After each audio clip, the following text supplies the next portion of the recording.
and welcome back to another episode of Water Guy Unfiltered. I am Paul, your water guy. I am Ethan, your audio guy. He's part of the team. He's now so much part of the team that I can't imagine what this would be like without him. I'm happy to be here. Happy to be part of the team.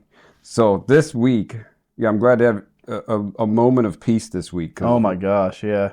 This is crazy. We're going to call this episode the roller coaster of Richmond. Yeah. So, so it's January the 10th right now. Yep. We've just had the most insane week. We started off Sunday with a snowstorm, like it was supposed to be a blizzard of 11 inches, which we don't get 11 inches here. Yeah. And then it got all stupid and it turned into like rain that was freezing because then it got really ridiculous cold. Yep. So we were unable to even function here on Monday. Mm-hmm. I was, of course, digging out because I have this stupid driveway up a hill that has bamboo next to it, so I don't have to look at my neighbors. And if anybody has bamboo, some people call it damboo. Mm-hmm. That's usually because it just grows everywhere. You have to contain it using I-beams and all sorts of stuff underground to be able to channel that stuff. But in the wintertime, if you get an ice storm or a snowstorm, this stuff gets loaded up and it bends over. So basically it blocks my entire driveway. Oh, great. Yeah. So I woke up Monday. It was actually, it was still snowing, so I didn't want to go out there, but it was, it started warming up. It actually got to, I want to say it was maybe like 30, right at 32, 33 degrees. Mm-hmm. Because I had to go out there at some point during the day and basically I had to get my pole trimmer and trim the tops of these things because they were bent over to the point where you couldn't even walk underneath them. Oh, God. And so I'm snipping off the tops of them and they're springing up in the air after it's raining down water. Oh, so it's like 33 and I'm soaking wet and I'm just pissed off because I've got this whole long driveway worth of tops of bamboo that now I cut them. Now I got to clean them up. So that's how Monday started, and then I'm soaking wet and.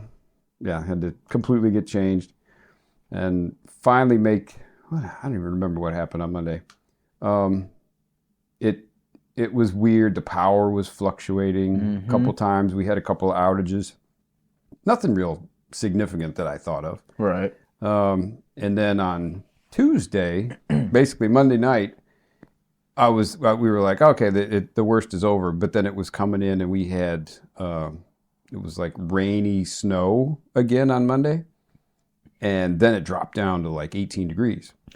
So Tuesday was an ice skating rink pretty much everywhere. So basically the guys, all my crew, they're up north and the north got hit a little bit worse than everywhere else did. So they couldn't even make it to work on Tuesday. Yeah. So I'm already behind the 8-ball scrambling because, of course, the phones don't stop ringing. Yeah. And... well, was it Tuesday that we started having, now I'm losing track of what day the water outage. So basically downtown Richmond, was it Wednesday, Thursday? It was Tuesday. Yeah, I think it was Tuesday or Wednesday. It was Tuesday because I was in here because the crew couldn't make it in, but I was here. That's right. So I get in here Tuesday and there's no water. And I'm like, what the heck? And then I start hearing about this power outage that did something to a pump room, and all sorts of hell broke loose. And long story short, it hasn't happened, but I think the last time it happened was like 1985 from what I heard. Oh, wow. So it's been 40 years since we had a no water situation, but that's exactly what ended up happening on Tuesday. And I'm thinking, it can't last that long. Well, yeah, we just got water yesterday, and yesterday was Thursday. So it doesn't sound like that long, but when you can't flush a toilet for 2 days, it's very interesting. Got to go scoop up some snow, boil it, and put it in the tank of your toilet. Yeah, we did. I was bringing water. So my house had water because I'm on the west end. Right. And the shop is over on the east side. And the east side is what really got hammered by this whole thing. Mm-hmm.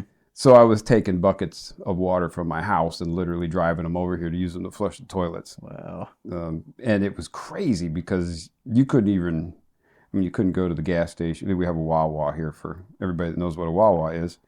It's like you can get made to order food and drinks and stuff like that. So it's a real convenient way to go ahead and get a recharge during the day.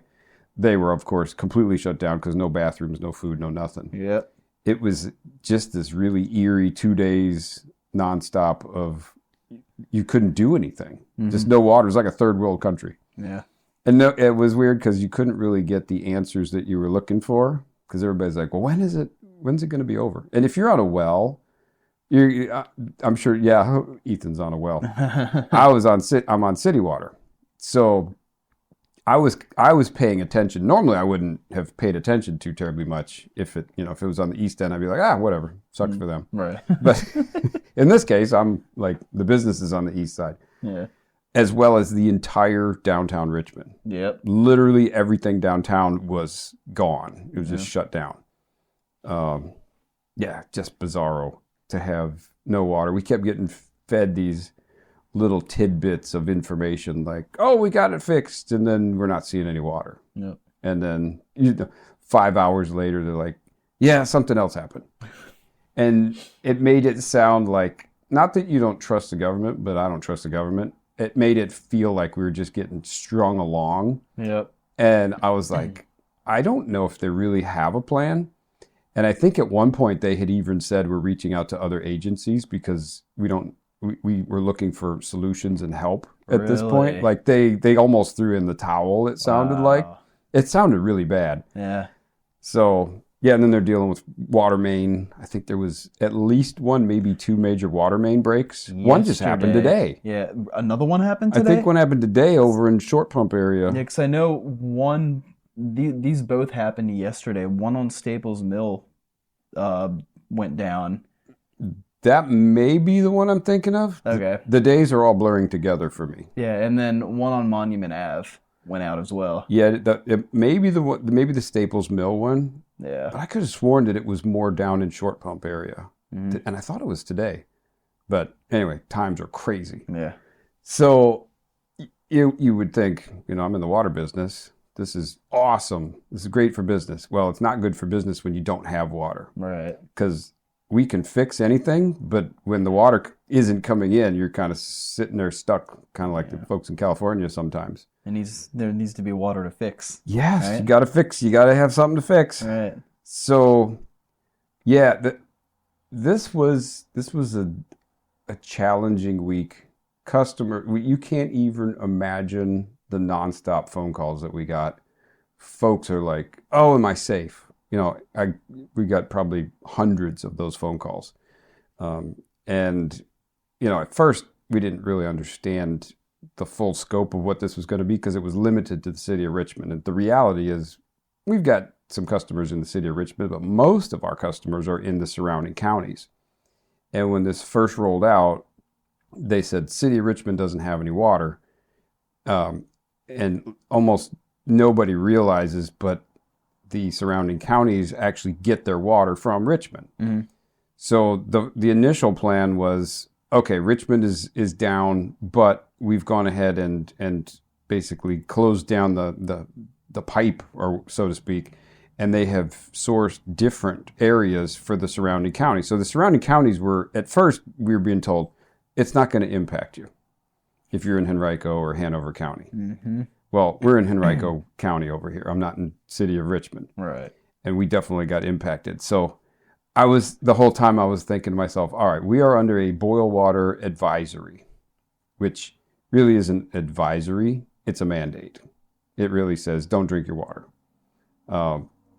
And we really it got ridiculous crazy. So if you can imagine all of a sudden everybody in Richmond that for 40 years hasn't had any interruptions, no significant boil water notices or anything like that. Nothing that wasn't just localized to maybe a block or two downtown. Right. All of a sudden, everybody is just completely freaking out, being told they can't drink their water without boiling it. Just blindsided. Just blindsided. Yeah. And we're coming out of course, the snowstorm, ice storm. It's just bam, bam, all these terrible things. The roads are still covered in ice here, so you can't just zip around easily. We're getting another one tonight, too. Yep. It is Friday night, and we're expecting another, 3 inches? 3 to 5. 3 to depending 5. on where you are in the Central Virginia area. Wow. Yeah, so we're going to be blanketed again, and it's unusual for us to keep snow on the ground for more than a day or two, it seems, but it's been, like this morning it was 16 here. Yeah. Sweet 16 outside. But so back to the story of we're getting all these phone calls. People are wondering if they're covered, and if you're in the city of Richmond and they were calling us up. The first response that I had was, here's the deal. You've got water that is normally safe and potable and doesn't have anything in it because it's so heavily loaded with chlorine and chloramines. You got the unusual situation right now where you got to boil water.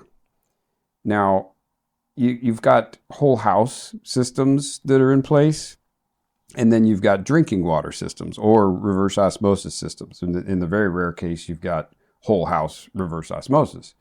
So if somebody had whole house reverse osmosis, that's fine and dandy, but unfortunately there's no water to run through the reverse osmosis machines. So those folks were screwed.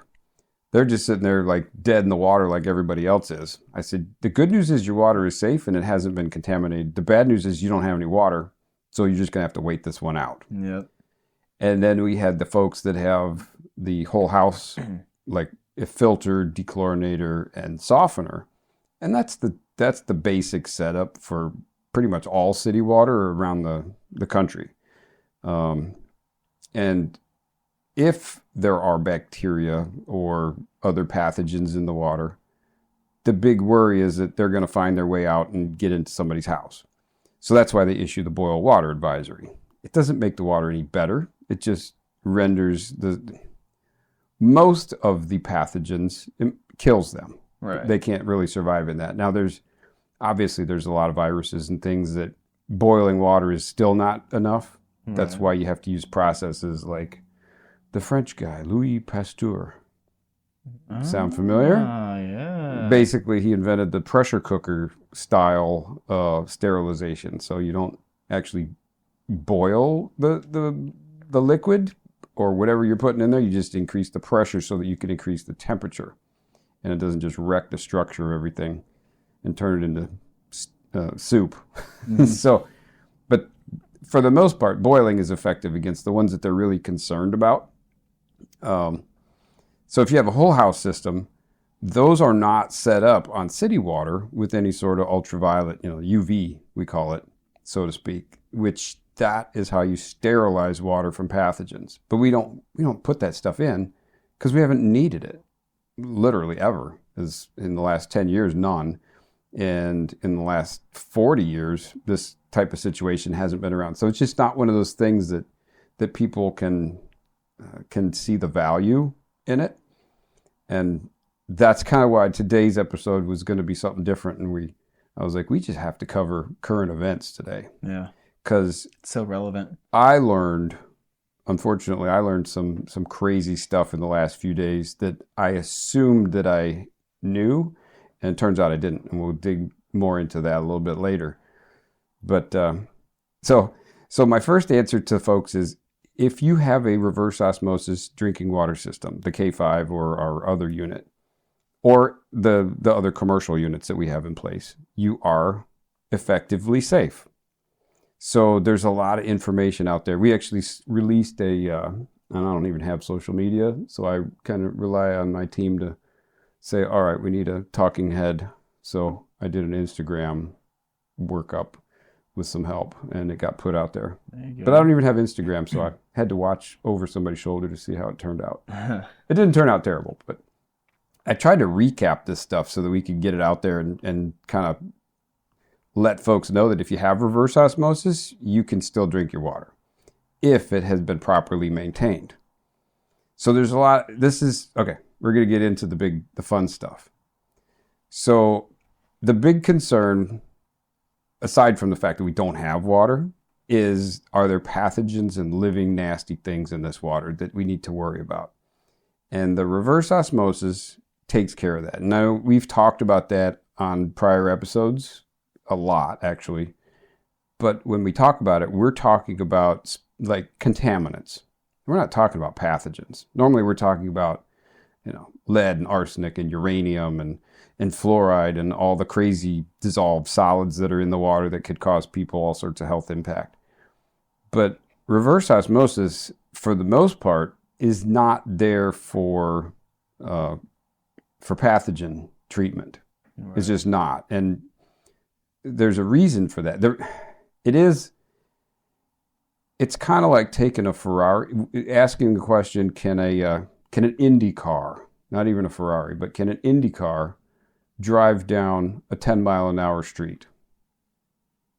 And the answer would be, take a guess. Yes. Yes. Yeah, no, you thought it was a trick question. Yeah. No, you can actually do that. It's overkill. Right. It's one of those things.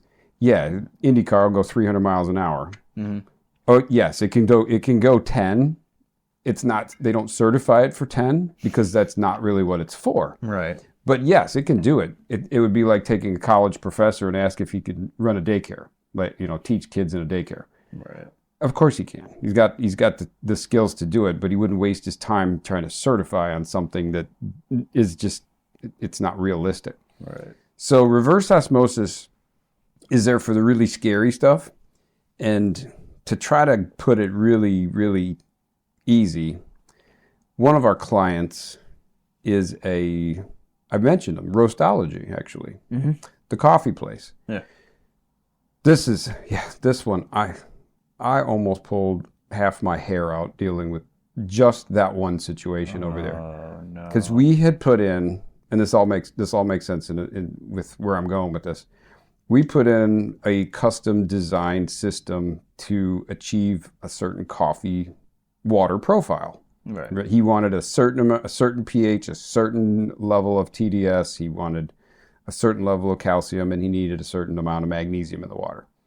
That's what his perfect profile was. So that we put things in place, and it was basically 4 separate tank filters with these massive. 2 of them had filters in them, and 2 of them had specialized media.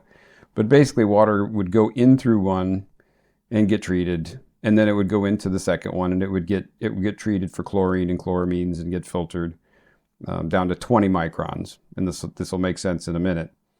And then it would go into the reverse osmosis. And the reverse osmosis, so everything that goes into reverse osmosis has to go through the reverse osmosis membrane.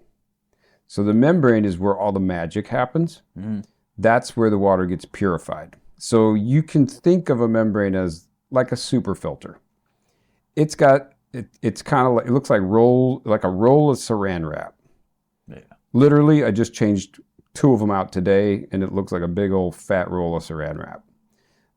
So you can think of these. It's called, technically, it's a TFC, a thin film composite membrane. But that's a fancy word for basically it's got a whole crap load of layers, and there's little pores in these layers, and the pores are so small that they will effectively filter the water down to almost the point where only pure water makes it through. So the pores on these things are 0.0001. So 3 zeros and a 1 microns. Very, very, very tiny. A 10,000th of a micron. If I follow that over, yes. Yes. It's not a 1,000th of a micron. It's a 10,000th of a micron. So think about it like that. That's the Indy car. That's the supercharged beast that we've got, that all this water has to go through.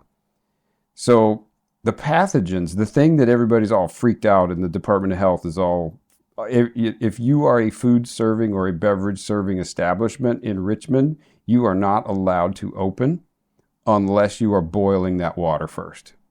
Wow. So yeah, that's why I say this is the roller coaster. Because I was like, well, wait a minute. You got to boil all that water, but that's kind of crazy. What exactly is consumable water? I think the definition said water for human consumption has got to be boiled. And you're thinking, oh, drinking water. No, it gets deeper than that. So I should have printed that thing out, but I'm going to go off of memory here. It defined water for human consumption as drinking water, beverages like ice, anything being used to make ice, showering, dishwashing, hand washing, oral hygiene. So not just drinking water. I'm just checking off all these boxes. All about the dishwasher is fed by water out of your hot water, Yeah. out of the water heater. So how are you going to boil the water that comes out of your water heater? Well, the water heater doesn't boil the water. It gets it up to about 120. Right. It doesn't get it to 212, which is obviously the boiling point down here in regular elevation. So they make it almost impossible for you to operate if you have to boil all the water that is going to be used for human consumption. And you have to have a restroom in any place that sells food for hygiene reasons. So you don't want, and it makes complete sense. You don't want these hillbilly places set up just making hot dogs with water that, just their lukewarm water that they're pulling out of the pipe that who knows what's in it. Right. Or serving it on a plate that they just washed in a trough in the back. Right. It all makes sense. Now we all know the government can go a little overkill on some things. Of course. Story. Is it story time? Do I want to? I know I'm just rambling at this point. We got a few minutes before our break. Let me tell. Okay, let me finish to a little breaking point, and then I'll tell you a cool story. Because just remind me about the story of North Carolina. You got to remember that one.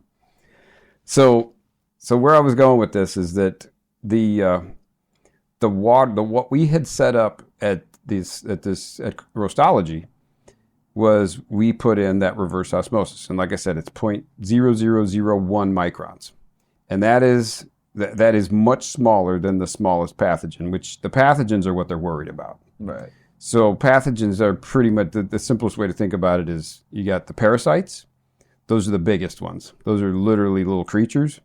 Cryptosporidium, we talked about that. Like the cysts, which are basically the little cocoons that the parasites like to kind of travel around and be protected until they do their damage and come hatching out like aliens. Right. Those, you're going to need filtration of what we call nominal 1 micron. So if you could imagine 1 micron trying to fit through a hole that's a 10,000th of a micron in size, it ain't going to happen. Right. It's like the moon trying to fit through my front door. It's just ridiculous in terms of the size difference. It's not gonna. It just can't do it. It physically can't do it. So then you look. Okay, well maybe bacteria could sneak through. Well, bacteria are smaller than parasites. So the smallest bacteria is 0.15 in terms of the overall size. Right. So 0.15 is still 1,500 times bigger than 0.0001, 3 zeros. Way bigger. That's not really the moon trying to travel through there as much as it's more like a semi trying to go through your keyhole. But still, it's not going to happen. Right. And those are bacteria. Then you get down to viruses. Viruses are smaller, way smaller than the bacteria, and the smallest virus is 0.01. So you're talking about a virus. The smallest virus is still 100 times bigger than the hole than the pore in the membrane. And this all makes sense because, like I said, it's the Indy car going on a 10-mile-an-hour road. It has no problem with these little stupid things because those are just particles. Those are just going to basically bounce right off the membrane and get flushed down the drain. But the Department of Health, in this particular instance, they didn't really understand because we did this custom setup and I didn't go into a whole bunch of layout of, this is what you have. This is the specs on this particular piece because at the time it really didn't matter. We have a rental system in there, and it's all up to me to make sure it works. So they wanted all the specs on any, certifications or whatever. So I said, here's the deal. It's not certified for this, but I actually wrote a kind of a layout of exactly how the water flow goes through all that equipment. And I kind of laid it out just like I did there, where even a virus is 100 times larger than the pores, than the holes in the membrane. And since all of the water has to go through the membrane, it is improbable that any pathogens are going to have any success penetrating it. Right. And I didn't know if this was going to work or not. We're in the middle of a crisis right now. Right. And he's dying because just like every other business, if you're out of business, you're not making money. Right. So he's like dying to get this thing up and running, and nobody has any water to begin with up until like yesterday at all anyway. And once they do, we still have this boil mandate that has to be taken all the way through to the end before they'll allow them to basically open their doors again. So he was trying to convince them, let me open, I've got something in place. So I'm elated when he finally, after back and forth, and it was getting a little tense at certain points here because he's frustrated and I'm frustrated. I'm like, look, basically what I didn't say was, this is not my problem. I didn't create this new non-potable water situation that everybody's dealing with. This is not what your system was designed to deal with. Right. If I had wanted to design it for non-potable water, I would have done something different.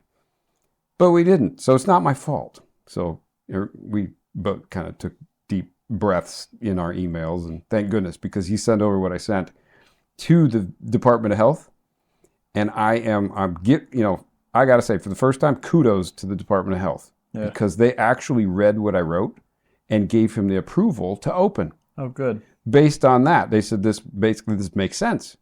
I understand, and as long as the membrane is intact, this works. Okay, can you verify the membrane is intact? And I was like, absolutely.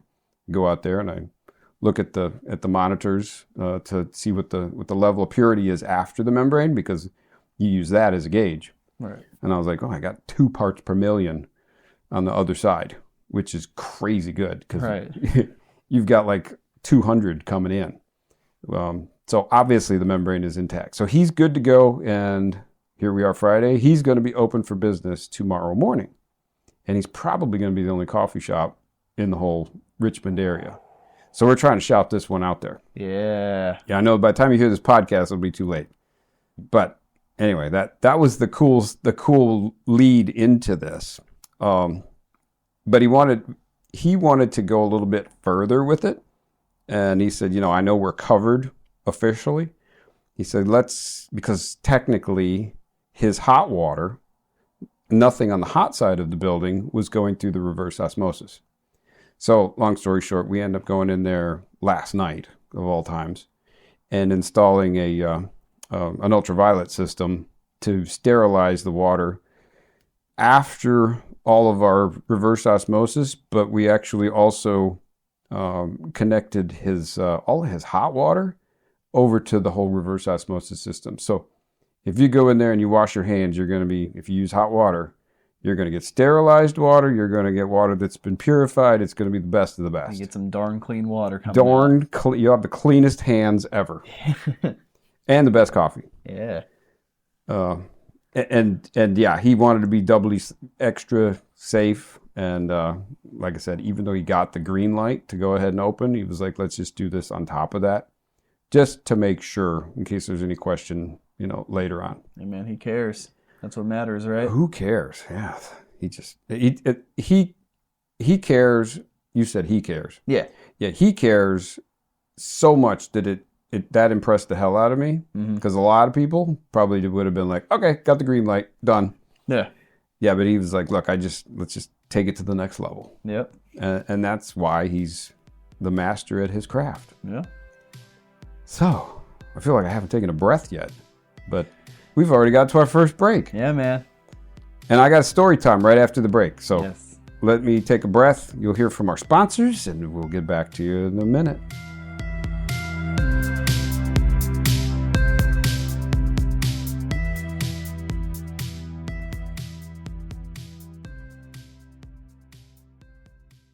this is your future. We want you to be proactive. Protect us. Put something in place that you don't have to worry after there's a water emergency if you were protected. You don't want to find out after a water or health emergency that this is something that you could have prevented. Give a water professional a call, preferably us, Connecticut Advanced Water Systems, right here in Richmond, Virginia. But call somebody, because everybody needs to be protected. Water is not getting better. That is a fact.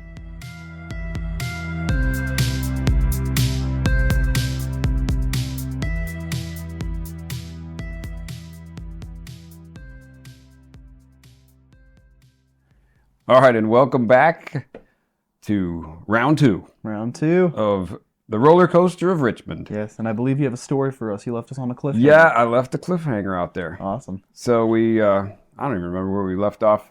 Part one officially, but yeah, we got the approval from the Department of Health up here in Virginia.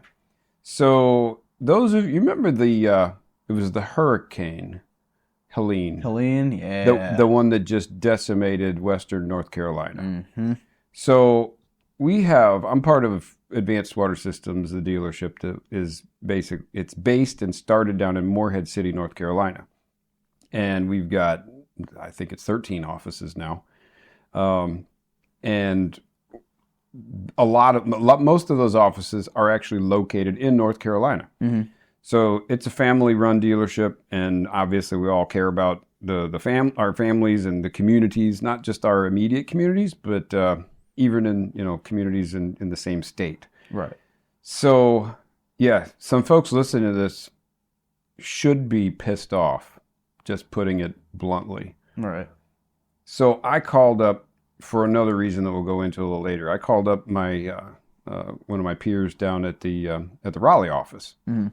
To ask him a question about ultraviolet.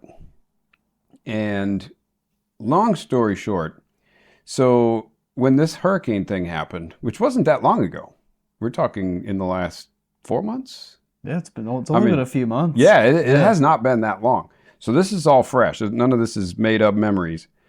So everybody out there, they were drinking out of ponds, drinking out of streams, living in tents. Anything they could give. Anything that they can do to live in basically worse than third world country conditions. Yeah. And the government, and yes, this is one of those I hate the government type podcast moments. So the government got a lot of criticism on how they handled that whole thing. Understandably so. And they damn sure should have gotten criticized, because I got firsthand some accounts of how some things went down over there. So you're going to love this. I got to tell you the story. So my brothers in the other offices pooled their resources together, and they said these folks need safe drinking water. They're drinking out of ponds and creeks at this point. That's subhuman.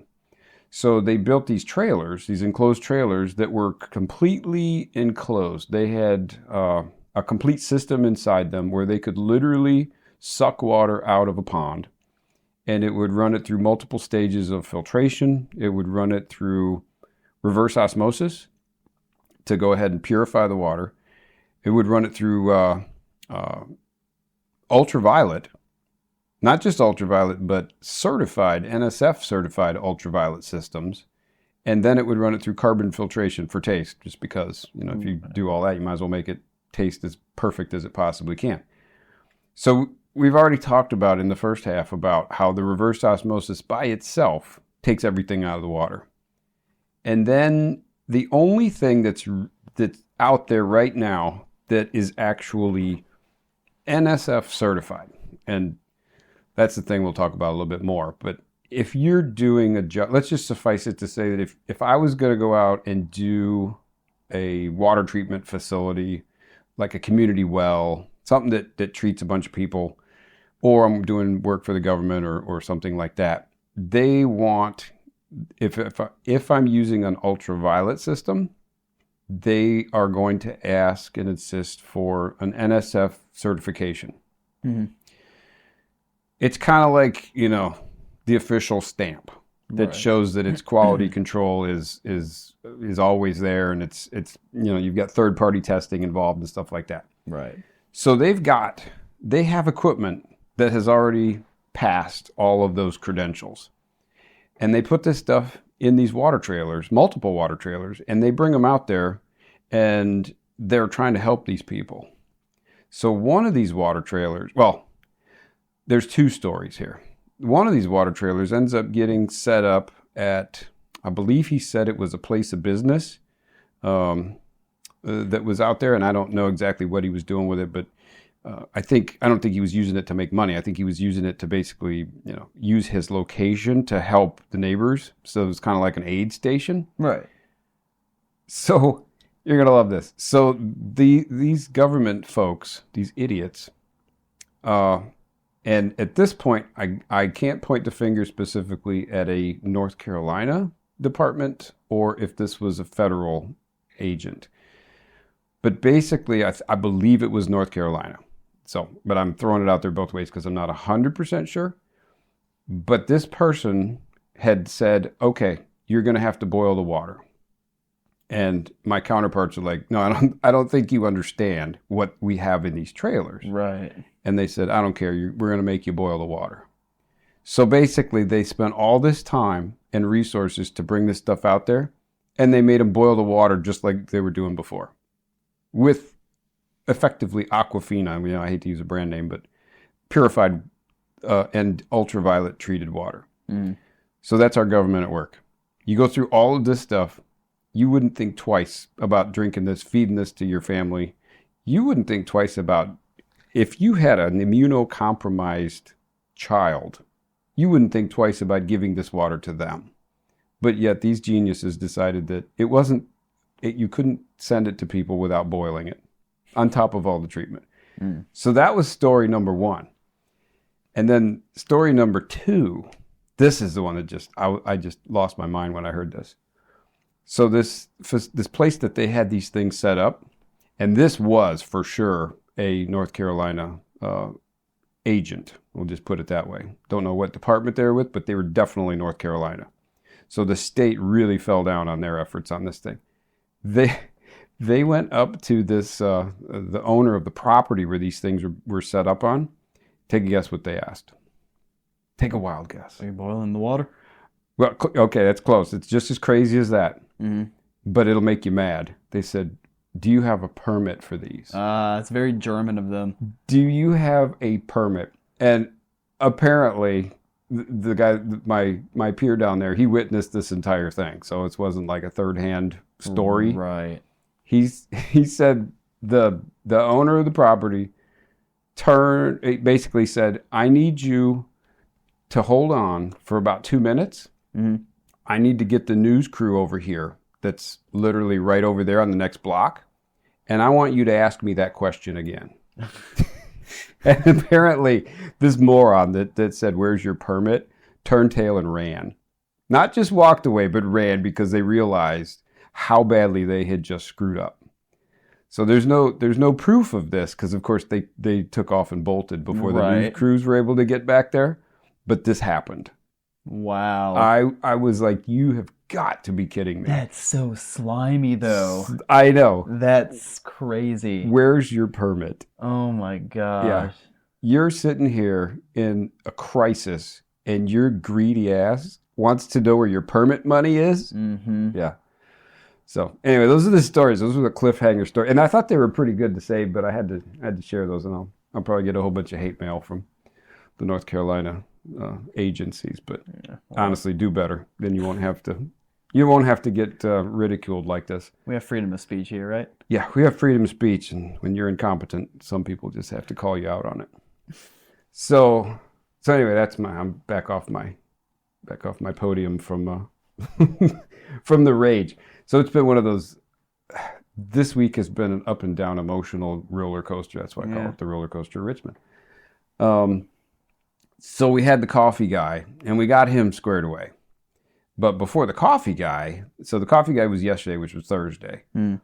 On Wednesday, which is the first day we were able to actually try to drive around, I get a call from one of my medical facility people. And they don't have any reverse osmosis over there because they use, they're on city water, right? And they don't have any ultraviolet or anything. But they've got dechlorinators, they've got softeners, they've got everything to make sure that all of the downstream equipment works properly, which usually involves the boilers. So, just by you can imagine if it's called the boiler, if the water goes into this thing, it's already safe because it's going to be boiled. Right. But there's other water that could go to other parts of the building, and when you're in a surgery center, that's one of those things you don't want to play around with. No. You can't afford to, and the integrity of the folks that I deal with is impeccable.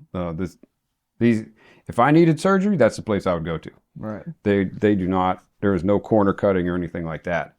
But he gives me a call and he's like, "Are we covered?" And I said, "Technically, no.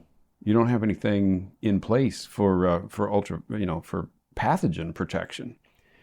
And he's like, "Well, what do we need to do to sanitize the system?" And I was like, "It's not that simple. We're still in the situation." I said, "Do you even have water down there?" And he's like, "We got a little trickle." I said, "Well, a trickle's better than what most people have. So you're better than most, but you're still, we got this boil water advisory. We don't know what that means. Mm-hmm. This could be like Milwaukee with the whole cryptosporidium outbreak, right, where over 100 people died. Hopefully we don't have anything crazy like that, but we're all in this unknown territory where they're like, boil the water. We don't know." So he was like, "Well, what are our options here?" I said, "Well, we could go in there and we could basically change the guts out on your carbon equipment, which is what takes the brunt and the first hit from all the water. Change all that, you basically empty these entire tanks out that are exactly 1 year old right now, which they have a 10-year life. We were not planning on having to rebuild them this soon, but we could rebuild them, sanitize them, rebuild them, put them back in service. But then the bacteria that, if they got bacteria, that bacteria would also be in the softener. So we'd have to sanitize the softener. And then we'd have to re-sanitize the entire building anyway because of the potential for contamination. And then what's going to happen is this may not be over. We may do all this and then bam, in 2 days, something else goes down. Water main breaks." Yeah. I said, "If this was my facility," I said, I've got a couple of 20 gallon a minute EPA registered units that I've got them in stock ready to go. And he was like, "Well, let's do it." I said, "Okay, I'll do it myself tomorrow," because we're slammed, as you might imagine. Mm-hmm. And he's like, "Can you do it tonight?" So I'm like, "Oh gosh, I don't know how to say no." So I scuttled another crew after he had worked on another complete project down south all day where they still had water. And he came over and the two of us were out there putting this thing until like 8:30 at night. Wow. And we re-sterilized the whole facility.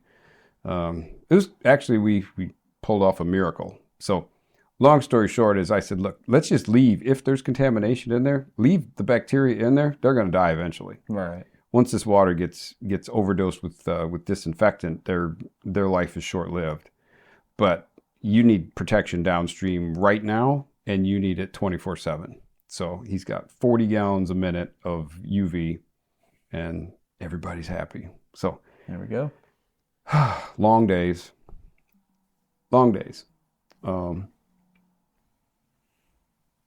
What is going on in your world this week? Anything water related, or is it all just my chaos? Man, I think it's all just your chaos. Thankfully, we haven't dealt with any water issues, just some power issues, honestly. Power. Okay. Yeah, we lost power a couple times due to the weather. Well, that's going to be a nice segue into the next thing I was going to talk about. All right, let's get into it. So I've and this is at the beginning. I said I learned some things. It's one of those I'm not too proud to say that every single day I learn something, because I do. Unfortunately, at my age, I forget a lot. So sometimes I learn the same thing over and over. But as you get my age, you'll understand what I mean by that. But anyway, so power. You were talking about power. Yes. And we mentioned 2 different stories so far about ultraviolet. So ultraviolet was a big wake-up call, because we don't put ultraviolet in on city water for the most part. Mm-hmm. Really, because our chlorine and chloramine levels are so ridiculously high all the time that you you don't need it. There's no justification for it. It's a really, it's an extra couple $1,000s that a lot of people are like, I really don't know if I want to do that. Right. So I started doing some digging here because all of our units, they work wonderfully, and they've all been rated for certain certain flow rates, and that's really what it comes down to. So if you go online, you go on Amazon or anywhere, you're going to see, oh, we got these UVs. Well, I'm going to tell you the reality on UV right now. And this was what I learned, so I'm going to try to encapsulate it into something that makes sense for everybody. If you're listening to this podcast and you're like, hey, maybe I need to get a UV protecting my house, even though I don't need it, I really need to be proactive, because you just never know. I mean, crazy stuff. This, good grief. California's wiped out now. It wasn't 2 days ago it was here, now it's not here anymore. Right. So nutty things can happen, and they can happen quickly and without a lot of notice. If you're considering a UV, you really want to look at the confidence level, I guess is the best way to say it. So you can get some cheap piece of garbage made in China. No offense to China, but they have the lowest quality standards typically out there. And most of their stuff it really doesn't have third-party testing involved. They've got their self-proclaimed flow rates. So if you're considering getting an ultraviolet system, it's a wonderful thing to have. And to that point, why would you want to get an ultraviolet system?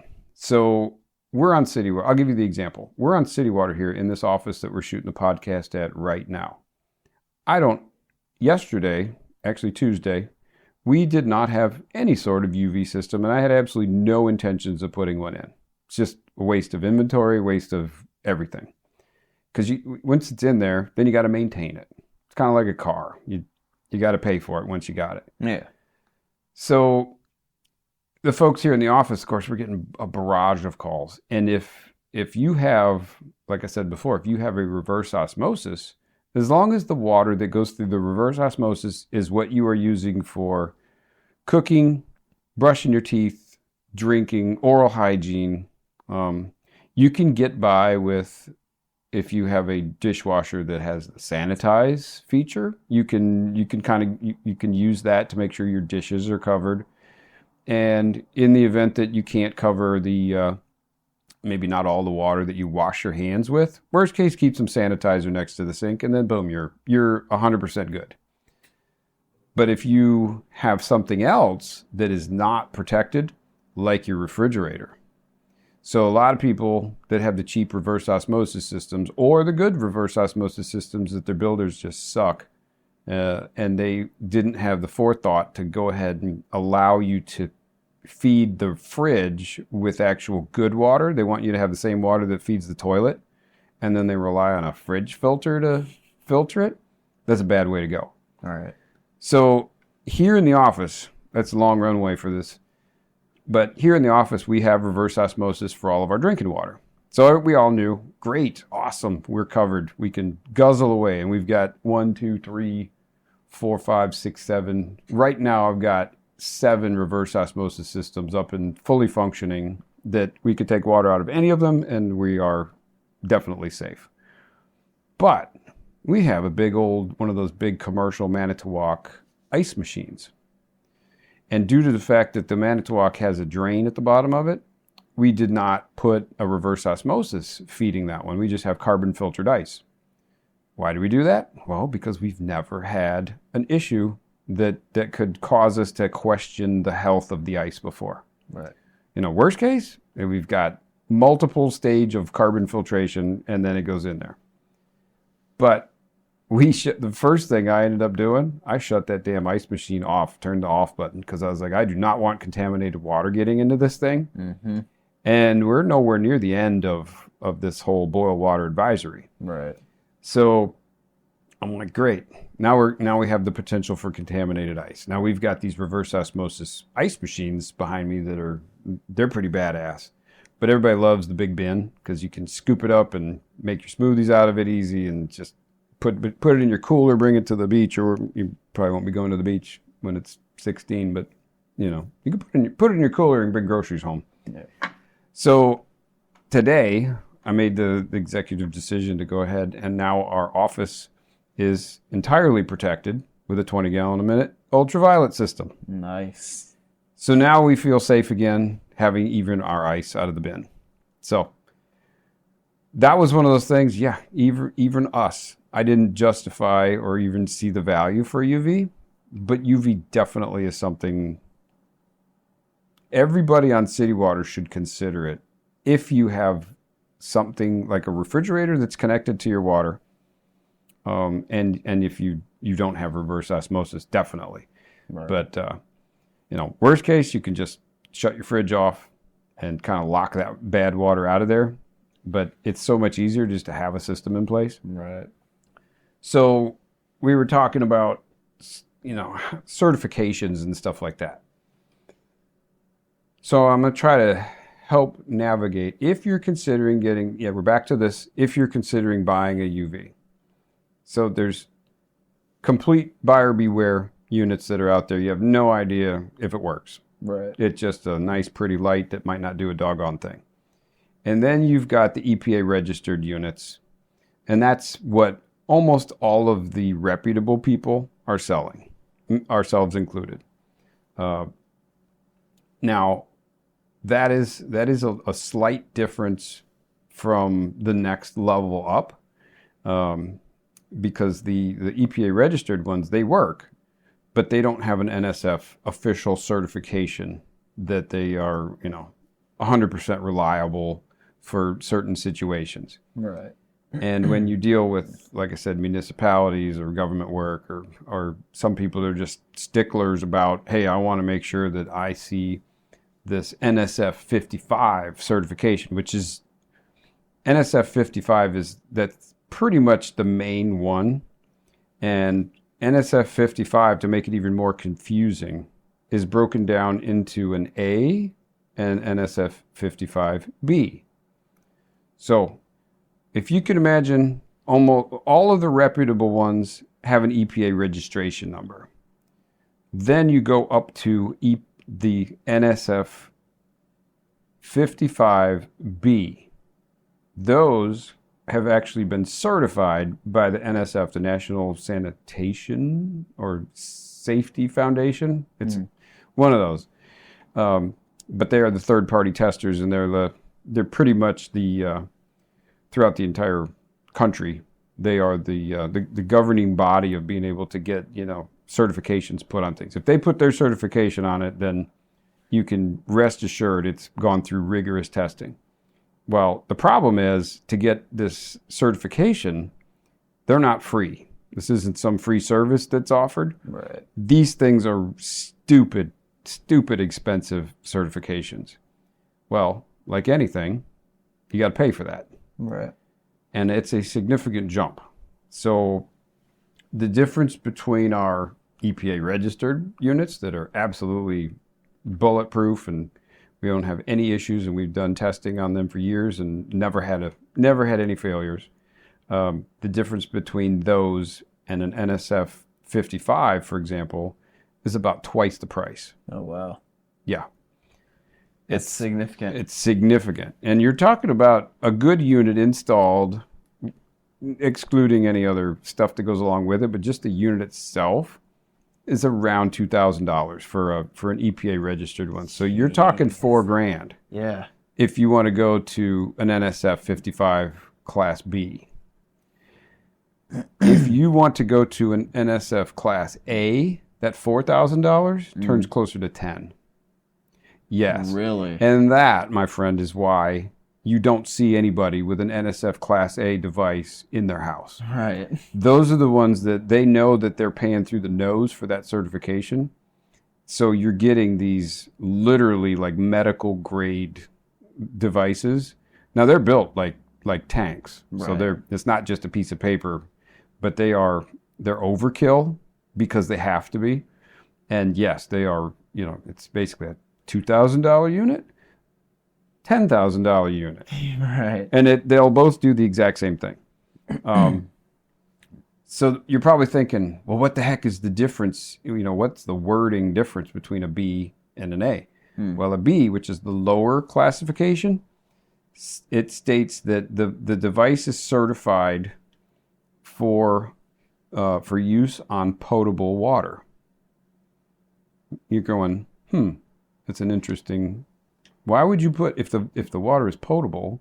Why would you put a UV device on it to begin with, right? So, but those are the ones that are typically put out. Most people are putting out Class B because nobody wants to jump. It's literally 4 times the price tag, right, when you go up from a B to an A. 3 to 4, depending on the unit. But the normal ones, they're gonna do like I said, they're gonna do the same thing. Just they don't have the piece of paper that goes along with it. I would say that a Class B is no different in construction than the regular EPA registered ones. It's just basically twice the price for the certification. right. Now, Class A says that you can use it on non-potable water. So I was actually, and this really confused me because I don't have any of the B's or the A's in my inventory. So I was on the phone with my dealer, and I'm like, I need you to make sense of this to me. And that's kind of how he laid it out. He's like, B, you use it on potable water. And if you have non-potable water, you use an A.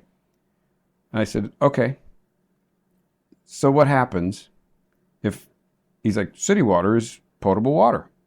And I said, yes, it's potable water until it isn't.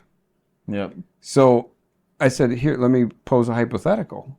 Right now, we have a boil water advisory. Is this water still potable? Or has it now been determined to be non-potable until it's potable again? Right. So he'd never heard it asked that way. He's like, I understand exactly what you're asking, and honestly, I don't know. He's like, that's an excellent question. I do not know. So we're actually trying to get the answer to that from, I'm guessing that's either going to be something from the EPA that I'm going to have to pin down, or it's going to be something with the Virginia Department of Health. But anyway, so government. Yeah, so my whole point to him was, if I'm going to go ahead and I'm going to put my neck on the line and tell somebody, oh, you've got to get a NSF Class B, otherwise, if we have another event and somebody says, I want your certification on this unit, you won't be covered. Right. But then we have another event and they provide the certification and the event says, oh, well, now the water's not potable anymore, you needed a Class A, then you're screwed anyway. Right. So it's like one of those stupid, you're going around chasing your tail trying to figure out what the right answer is. You almost have to predict what the situation is going to be that you're going to use it for. Right. So most of the time, just put it on city water, you're fine. Mm-hmm. So anyway, so that's what I learned. I don't know if did that make sense? Yeah. I was trying to make it really simple, but there are different classifications and each one can be even more confusing than I ever thought it could be. Yeah. But yeah, we've got, and it was funny because I just got 7 more units delivered Tuesday, as a matter of fact. They showed up in the warehouse, which means I ordered them last week before I even had any idea we might need them. Sometimes EPA I just or get NSF? lucky with my timing. EPA or NSF units? They're the EPAs. Gotcha. Yeah. So because unless I'm doing work for a municipality, Mm-hmm. somewhere, and believe me, now that I know what I know, I'm going to absolutely ask them which certification and which certification classification Right. needs to be, because I am not going to get burned because these things ain't cheap. Yeah. They're right. Definitely not cheap. So if I do it, we're doing things and we're doing it right. Absolutely. But, yeah, so now our office has UV protection on it. There we go. And we have a lot of folks out there that we're probably going to refer this podcast to. because it's going to answer a lot of these questions. So Yeah. over the next 2 weeks, what I'm predicting is that first they're going to get the situation 100% fixed in terms of the leakage, of all the water main breaks. They're going to get they're going to overdose on the disinfectants. Absolutely. And yes, they can do that as long as the average falls within the maximum. So they're allowed to dose, and then they'll do hydrant flushes and things like that to try to contain as much of that stuff as possible. But the important thing is that they knock out any bugs that ended up getting into the water. And then after that, then we just have to figure out what do we do for recovery. And if you have a reverse osmosis unit in your house now for drinking water, whether it be an under the sink one or just another professional model, I would highly recommend after these spikes in disinfection are done that you have your pre-treatment cartridges at a minimum replaced. Ideally, change everything. Right. But what happens is the pre-treatment cartridge is designed to knock the chlorine out so that it doesn't eat your membrane. Because the membrane is where all the magic happens. Right. And chlorine will eat the membrane. Got it. Chlorine and membranes do not like each other. So yeah, they're going to overdose it. They're going to they're going to give your membrane like a year's worth of wear and tear in a matter of days. Gosh. So yes, it's well worth it, because if you try to be cheap and just not change it, Right. you're gonna impact the membrane if it hasn't been impacted already. If you've got fresh filters on there now, I know it's a hit to the wallet. Not a terrible hit, but it's a hit. Nobody really needs an extra hit right now. Right. But protect your membrane, because the membrane is what protects you. Yeah. It's just that simple.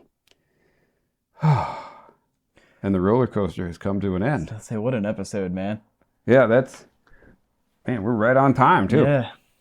I didn't plan it that way, but that's how it worked. Hey, to be fair, there was a lot to talk about. Yeah. This go around. So much has happened. I'm sure we're gonna play this one, shoot it out to a lot of our customers. So we'll see, maybe we can turn this one around pretty quick. Yeah. But we will catch you on the next episode. And the next one's going to be a lot sooner, because the one that we had ready for today, I put that one on the in the bullpen. So we're ready for a new one. And yes, that's a good one too.